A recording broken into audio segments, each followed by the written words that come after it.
Assalamualaikum warahmatullahi wabarakatuh. Berjumpa lagi dengan Ibu Sri Kandayani, Guru SD Negeri 10 Sapiran, Kota Bukit Tinggi, Provinsi Sumatera Barat. Anak-anak Ibu, seperti biasa kita tetap belajar di kelas 3, pembelajaran tema 1, pertumbuhan dan perkembangan makhluk hidup, subtema 4, pertumbuhan dan perkembangan tumbuhan, pembelajaran 4. Sebelum kita mulai pembelajaran hari ini, marilah kita berdoa menurut agama dan kepercayaan masing-masing. Berdoa mulai. Selesai. Tetap semangat anak-anak Ibu. Pagi ini kita belajar dengan hati yang tenang. Semoga pembelajaran kita bisa bermanfaat dan anak Ibu bisa mendapat ilmu dari pembelajaran hari ini. Tujuan pembelajaran kita hari ini adalah pertama, membuat laporan menggunakan kosakata yang tepat. Kedua, manfaat kerjasama. Membuat laporan menggunakan kosakata yang tepat.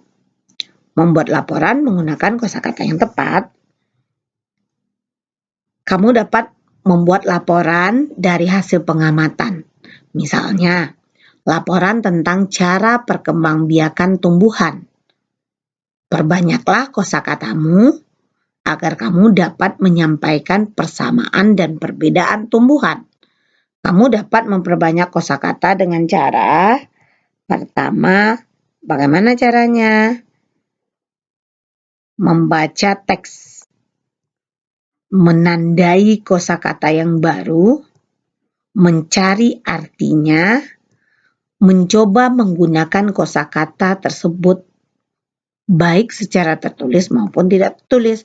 Jadi, anak-anak Ibu bisa memperbanyak kosakata. Pertama, membaca teks, menandai kosakata yang baru, mencari artinya, mencoba menggunakan kosakata tersebut baik secara tertulis maupun secara lisan. Selanjutnya, bacalah teks berikut ini dengan nyaring. Anak-anak Ibu, kita akan membaca teks berikut ini dengan nyaring. Perkembangbiakan dengan umbi. Perkembangbiakan secara vegetatif adalah perkembangbiakan yang terjadi tanpa melalui proses penyerbukan atau pembuahan. Tumbuhan baru terbentuk berasal dari pertumbuhan dan perkembangan bagian tubuh tertentu dari induknya. Salah satu contoh perkembangbiakan vegetatif alami adalah umbi. Umbi adalah bagian tanaman yang mengembung dan tertanam di dalam tanah. Umbi dibedakan menjadi 3. 1. Umbi batang.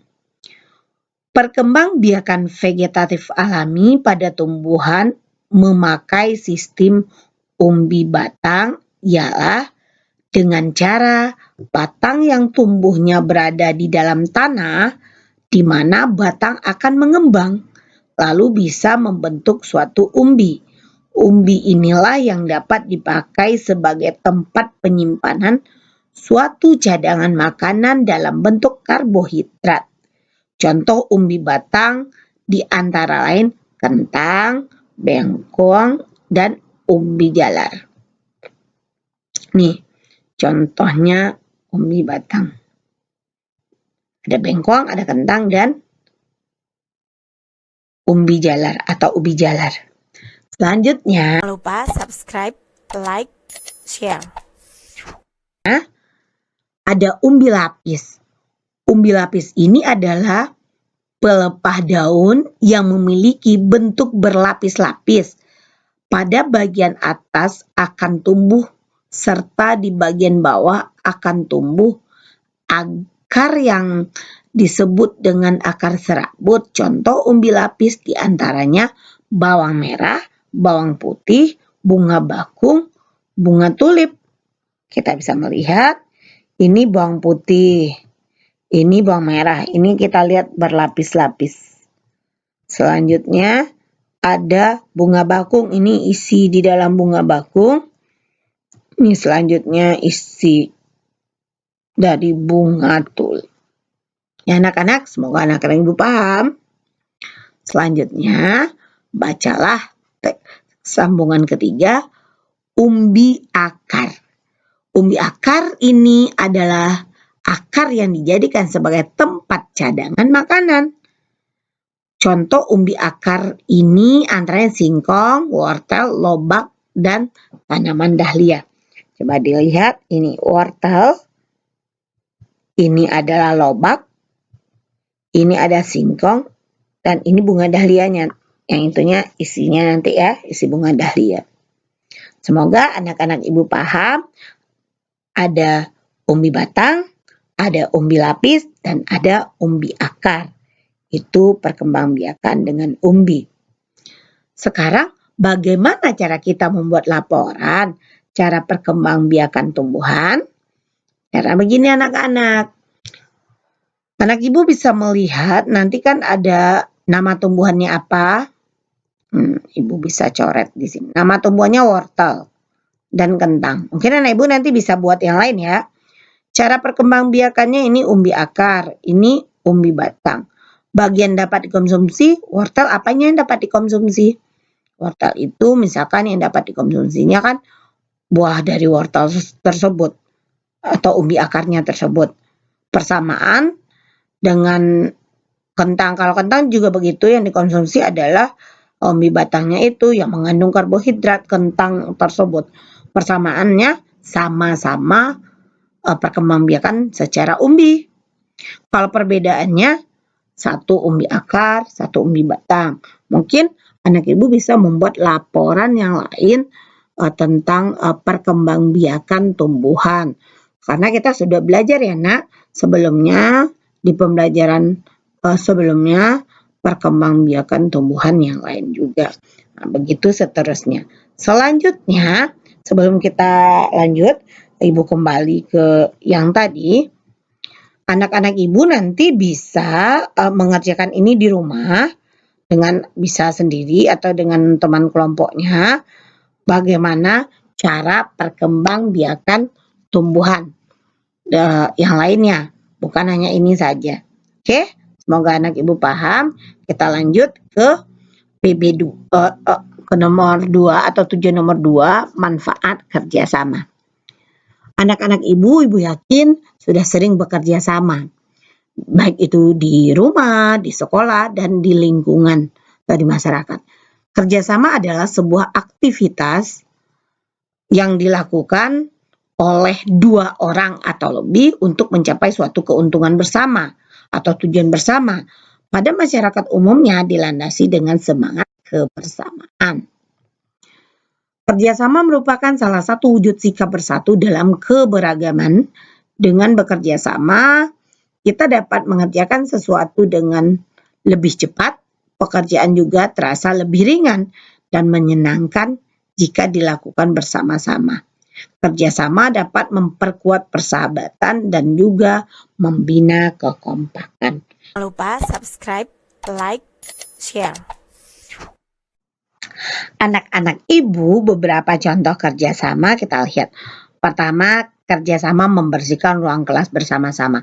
Ini adalah contoh kerjasama di sekolah. Kita bisa melihat ada siswa yang menyapu, ada siswa yang merapikan bunga atau merapikan vas, ada siswa yang melap debu jendela dengan komoceng, dan juga ada siswa yang melap debu meja. Itu adalah kerjasama di sekolah.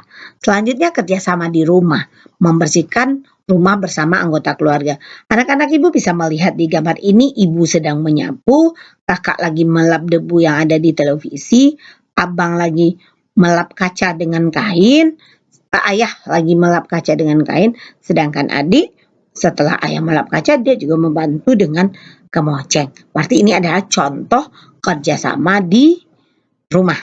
Selanjutnya ada kerjasama melakukan permainan kelompok.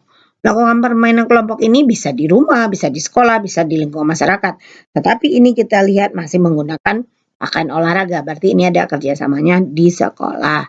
Selanjutnya, bekerja bakti membersihkan lingkungan. Bekerja bakti membersihkan lingkungan ini adalah contoh kerjasama di lingkungan atau di masyarakat. Kita bisa melihat contoh misalkan membersihkan kantor Karang Taruna, membersihkan lingkungan misalkan sudah kotor, atau jalannya sudah bolong-bolong, itu biasanya bapak-bapak membersihkan, berarti itu adalah kerja bakti membersihkan lingkungan. Seperti kita lihat, ada yang mengaduk-aduk tanah ini mungkin semen, ada yang mengangkat airnya, ada yang mengaturnya. Ini adalah contoh kerjasama di lingkungan masyarakat. Anak-anak ibu, apa sih manfaat kerjasama?